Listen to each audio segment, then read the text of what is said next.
নমস্কার বন্ধুরা, স্বাদের ঠিকানায় আপনাদের সবাইকে স্বাগত। আজ আমি আপনাদের সাথে গুড়ের পায়েসের রেসিপি শেয়ার করছি। এই গুড়ের পায়েসের জন্য ঠিক কতটা দুধের জন্য কতটা চাল লাগবে আর কতটা পায়েসের জন্য কতটা গুড় লাগবে আজ আমি আপনাদের সবটাই দেখাবো। আর এই ভিডিওটা অবশ্যই পুরোটা দেখবেন। শেষে আমি এমন একটা জিনিস দিয়েছি যেটা দেওয়ার জন্য গুড়ের পায়েসের স্বাদ অনেক বেশি বেড়ে যাবে।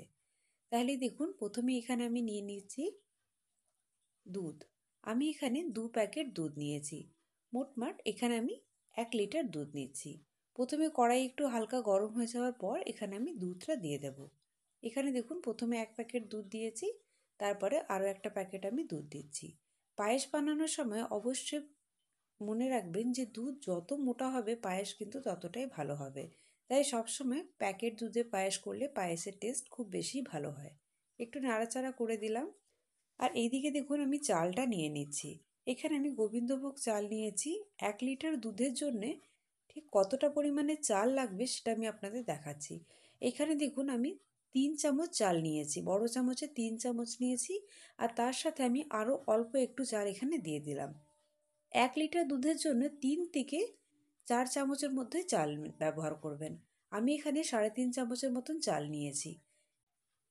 এদিকে দেখুন, যে দুধটা বসিয়েছিলাম সেটা ভালোভাবেই ফুটে উঠেছে, মানে একটু ভালো করে দুধটা ঘন করে নিয়েছি। এখানে আমি যে দুধ নিয়েছিলাম সেটা থেকে 20%-এর মতন দুধ রিডিউস করে নিয়েছি। দুধ ভালো করে ঘন হয়ে যাওয়ার পরে এখানে কিন্তু চালটা আমি অ্যাড করব। দেখুন, দুধ ভালো করে ঘন হয়ে গেছে। এবার এখানে যে চালটা নিয়েছিলাম 3.5 চামচ, সেটা আমি ধুয়ে নিয়েছি, ধুয়ে এখানে দিয়ে দিলাম। দুধটা একটু ভালো করে ঘন হয়ে যাওয়ার পরেই কিন্তু চালটা এখানে দেব। একটু নাড়াচাড়া করে দিতে হবে যাতে কি নিচ থেকে না লেগে যায়। আর খুব বেশি যদি চাল হয় তাহলে কিন্তু পায়েস একদম ভালো হয় না। তাই মনে রাখবেন দুধের সাথে চালের পরিমাণটা একদম যাতে সঠিক হয়।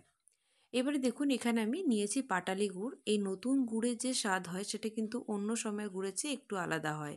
তাই অবশ্যই এই শীতকালে যে নতুন গুড় ওঠে সেই গুড়ে পায়েস করে দেখবেন, টেস্ট কিন্তু সম্পূর্ণ আলাদা মনে হবে।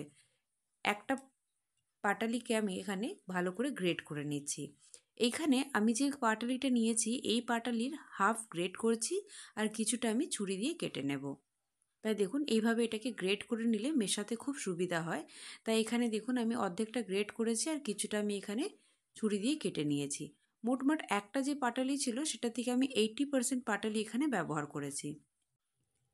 এবার এখানে দেখুন, পায়েসটা প্রায় অনেকটাই হয়ে এসছে। এবার এখানে আমি গুড়টা অ্যাড করব। গুড় দেওয়ার আগে কিন্তু দেখে নিতে হবে চাল ঠিক কতটা সেদ্ধ হয়েছে। তাই এখানে দেখুন, আপনাদের আমি দেখাচ্ছি। একটা চাল এইভাবে হাতে নেবেন, হাতে নিয়ে একটু হালকা করে প্রেস করে যখনই দেখবেন 2 টুকরো চালটা হয়ে যাচ্ছে, মানে বুঝবেন যে চালটা খুব ভালোভাবে সেদ্ধ হয়ে এসছে। আর এবার এখানে আমি পাটালি গুড়টা অ্যাড করে দিচ্ছি। এখানে যেহেতু আমি শুধু পাটালি গুড় দিয়েছি তাই এখানে আমি পাটালি গুড়েরটা একটু বেশি নিয়েছি। আপনারা যদি এখানে গুড়ের সাথে অল্প একটু চিনি দেন তাহলে কিন্তু একটু কম পাটালি গুড় নিয়ে 2 চামচ চিনি দিলেও খুব ভালো টেস্ট আসবে। আমি এখানে একটা পাটালি থেকে 80% পাটালি কিন্তু এখানে আমি ব্যবহার করে নিয়েছি। গুড়টা দেওয়ার পর এটাকে হালকা করে মিক্স করে নিতে হবে। কিছুক্ষণ এটা মেশাবার পরেই দেখবেন খুব সুন্দর একটা পাটালি গুড়ের কালারটা দুধের মধ্যে চলে এসছে। এই পায়েসটা খেতে এতটাই ভালো হয় যে ছোট থেকে বড় সবাই কিন্তু শীতকালের এই গুড়ের পায়েসের অপেক্ষায় থাকে। আমি তো ভীষণ ভালোবাসি এই গুড়ের পায়েস। তাই আমার খুব ভালো লাগে গুড়ের পায়েস খেতে। আপনাদের কেমন লাগে অবশ্যই আমাকে কমেন্টের মাধ্যমে জানাবেন। এমন যদি কেউ থাকে যে কখনোই আগে গুড়ের পায়েস বানায়নি, তারা অবশ্যই একবার যদি আমার বানানো পদ্ধতিতে একবার ট্রাই করেন তাহলে দেখবেন এই গুড়ের পায়েসের যা টেস্ট হয় আর এতটাই পারফেক্ট হয় এই গুড়ের পায়েসটা যে কখনো কেউ ধরতেই পারবে না যে আপনারা প্রথমবার এই গুড়ের পায়েস ট্রাই করেছেন। তার জন্য এখানে আমি একটা জিনিস অ্যাড করব যার জন্য এই গুড়ের পায়েসের স্বাদ অনেকটাই বেড়ে যাবে। তার আগে এখানে আমি অল্প একটু কাজু আর কিশমিশ একটু হালকা জলে ভিজিয়ে রেখেছিলাম। কিছুক্ষণ রাখার পর জলটা চিপে ফেলে এটা আমি এখানে দিয়ে দিলাম। দেওয়ার পর এটা একটু নাড়াচাড়া করতে হবে। মনে রাখবেন এই যে দুধটা ব্যবহার করেছি এটা কিন্তু প্যাকেট দুধ। প্যাকেট দুধ খুব তাড়াতাড়ি লেগে যায়। তাই মাঝে মাঝেই কিন্তু পায়েস নাড়াচাড়া করতে হবে, নইলে কিন্তু পায়েস একদম নিচের দিকে লেগে যাবে। আপনারা যদি গরুর দুধে পায়েস করেন তাহলে কিন্তু নিচের দিকে লেগে যাওয়ার সম্ভাবনাটা একটু কম। এবারে দেখুন, এখানে প্রায় 2 থেকে 3 মিনিট হয়ে গেছে। 2-3 মিনিট পর আবার আমি এটা একটু ভালো করে নাড়াচাড়া করে দিচ্ছি। দেখুন, পায়েসের কালার কিন্তু খুব সুন্দর এসছে। এবারে এখানে আমি অল্প একটু দিয়ে দিচ্ছি খোয়া। এই খোয়া দিলে এই গুড়ের পায়েসের যা টেস্ট হবে সেটা কিন্তু কখনো কেউ ধরতেই পারবে না যে আপনারা প্রথমবার গুড়ের পায়েস ট্রাই করেছেন। খোয়া দিলে যে কোনো জিনিসেরই টেস্ট অনেক বেশি বেড়ে যায়, তবে এই গুড়ের পায়েসে একবার খোয়া দিয়ে বানিয়ে দেখবেন, খেতে কিন্তু ভীষণ ভালো হয়। আর এই খোয়ার মধ্যে কোনো রকমভাবে মিষ্টি দেওয়া নেই, একদম প্লেন খোয়া আছে।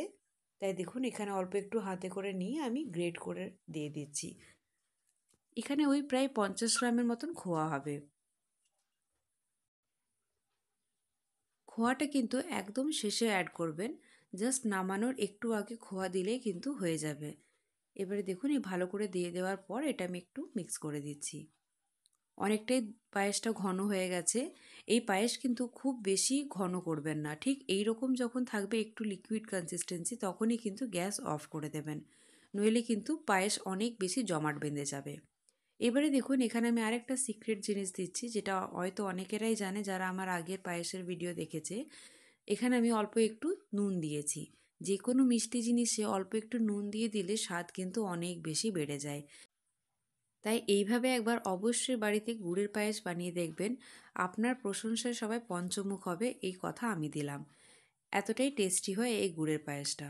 দেখুন পায়েস একদম হয়ে গেছে, এবার আমি গ্যাস অফ করে এটাকে বাটিতে বের করে সার্ভ করে নেব, ঠান্ডা করে পরিবেশন করব।